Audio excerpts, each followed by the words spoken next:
ગર્વથી ગુજરાતી। આ ઘટના છે વૃદ્ધ લાચારમાં બાપની। રાતના 12:30 વાગ્યા હતા અને દરવાજો ખખડવાનો અવાજ આવ્યો।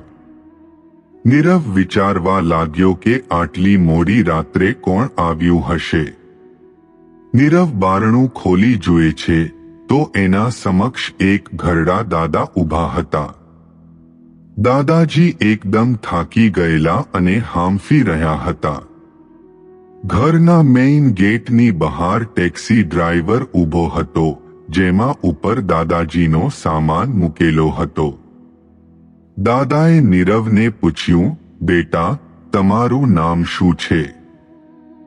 નીરવ બોલ્યો, દાદાજી, મારું નામ નીરવ છે। આટલું સાંભળતા દાદાજીના ચહેરા પર ખુશી છલકાઈ ગઈ અને બોલ્યા, હાશ, આખરે મને ઘર મળી ગયું। નીરવને કઈ સમજણ ન પડી। દાદાજી બોલ્યા, બેટા, થોડું પાણી પીવડાવી દે, ઘર શોધવામાં સવારથી ગળું સુકાઈ ગયું છે। નીરવ બોલ્યો, દાદાજી, તમે અંદર આવો અને બેસો, હું પાણી લઈ આવું છું। નીરવ પાણી લઈને આવ્યો અને દાદાજીએ પાણી પીધા બાદ નીરવના હાથમાં એક ચિઠ્ઠી પકડાવી। નીરવ એ ચિઠ્ઠી ખોલીને વાંચવા માંડ્યો। ત્યારબાદ નીરવ બહાર જઈને ટેક્સી પર રાખેલો દાદાજીનો બધો સામાન ઘરમાં લઈ આવે છે। સામાન ઘરમાં લાવ્યા બાદ નીરવ બોલ્યો, દાદાજી, તમે જમી લો અને આરામ કરો। અત્યારે રાત પડી ગઈ છે અને ઘણું મોડું થઈ ગયું છે, તમે થાકી પણ ગયા છો। આપણે કાલ સવારે નિરાંતે વાત કરીએ, હું તમારું કામ આવતીકાલે કરી આપીશ। એ ચિઠ્ઠીમાં નીરવના પપ્પાએ નીરવ માટે કંઈક લખ્યું હતું અને દાદાજીએ પણ કહ્યું કે તમારા પપ્પાએ મને ભરોસો આપ્યો છે કે તમે નચિંત થઈને મારા દીકરા નીરવ પાસે જાઓ, હું તમને સરનામું લખી આપું છું અને ઘર ન મળે તો કોઈને પૂછી લેજો, મળી જશે। ત્યાં જઈને એને આ ચિઠ્ઠી આપી દેજો, મારો દીકરો તમારું કામ કરી દેશે।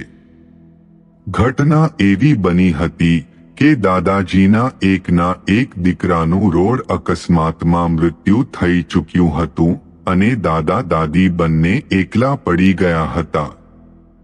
દીકરાના અવસાન બાદ રોજીરોટી માટે પણ ઘણી તકલીફ પડી રહી હતી અને ઘર ચલાવવું પણ મુશ્કેલ થઈ રહ્યું હતું। એ ઈચ્છતા હતા કે દીકરાના મૃત્યુનું વળતર મેળવીને આગળનું જીવન પસાર કરશે। આખરે બંને ઘરડા થઈ ચૂક્યા હતા અને જાતે કમાઈને ખાઈ પણ નહોતા શકતા। છેલ્લે એમના પાસે બીજો કોઈ વિકલ્પ ન હોવાથી મજબૂરીમાં એમને આ ફેસલો લેવો પડ્યો। દીકરાના મૃત્યુનું વળતર મેળવવા એમણે બધી જાણકારી મેળવી અને એમને જણાવવામાં આવ્યું કે તેમને દિલ્હી જઈને કેટલાક દસ્તાવેજ પ્રમાણિત કરાવવા પડશે।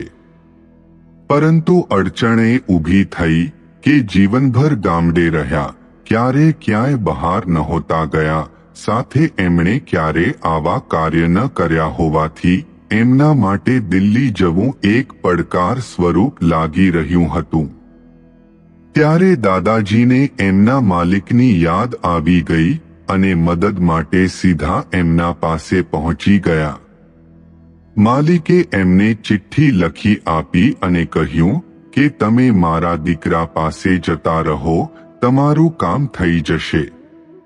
આગલા દિવસે નીરવ સવારે ઉઠીને ઓફિસમાં ફોન કરી જણાવી દે છે કે હું આજે ઓફિસ નહીં આવી શકું।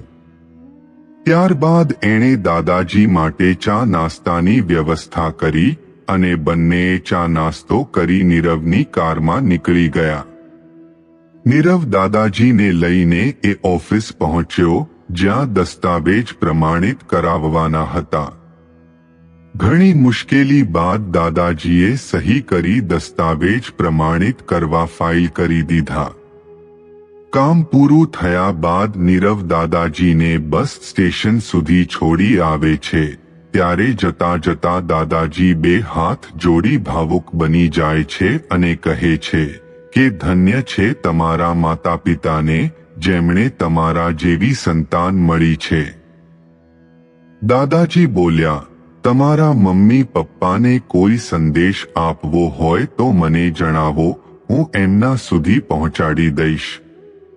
ત્યારે નીરવ બોલ્યો, માફ કરજો દાદાજી, હું તમે સમજી રહ્યા છો એ નીરવ નથી।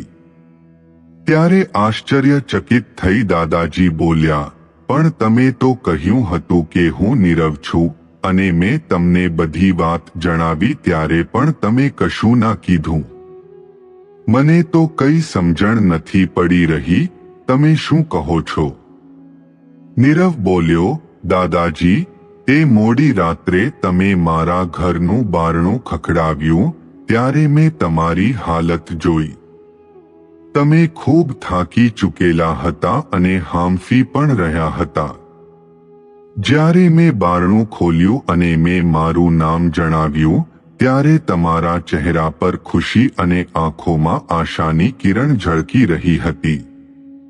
તમે જ્યારે મને હાથમાં ચિઠ્ઠી આપી અને એ વાંચ્યા બાદ મને મારા પપ્પાની યાદ આવી ગઈ, જેમના માટે હું ક્યારે કશું નથી કરી શક્યો।